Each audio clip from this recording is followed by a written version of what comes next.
What if modern terrorism didn't start in a dark cave, but in a clandestine government office?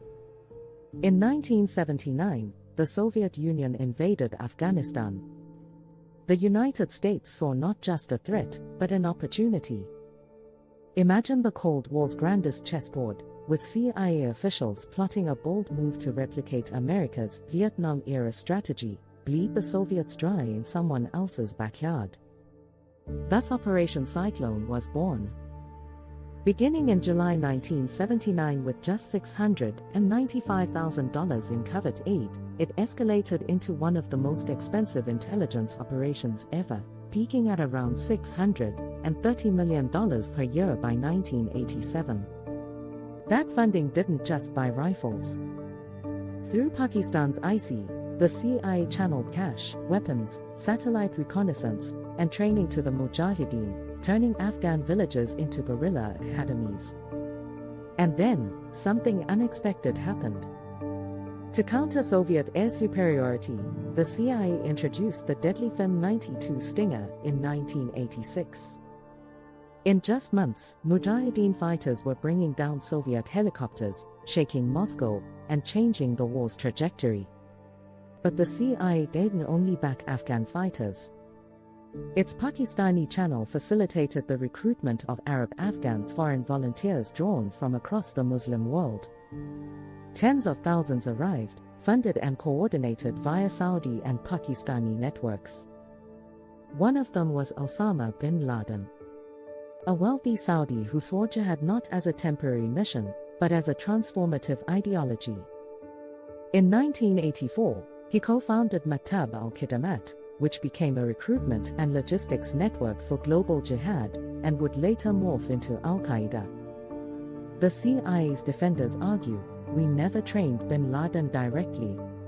And in fact, there's no record of formal US-Arab mujahideen contact. The agency funneled money through the IC, which then decided where and to whom it went. But even indirect collaboration is enough. CIA assets like Gustavo Kotos and Charlie Wilson expanded funds to $250 million in 1985, half of it routed through IC-controlled Islamist factions. The IC favored ideological zealots, some allied with bin Laden, and leaders like Abuddin Hekmatyar and the Haqqani network. So here's the truth: the battlefield was American-built. The weapons were American-funded. The training went through allied proxies. The ideology took root in the chaos. In 1989, the Soviets withdrew, declaring defeat.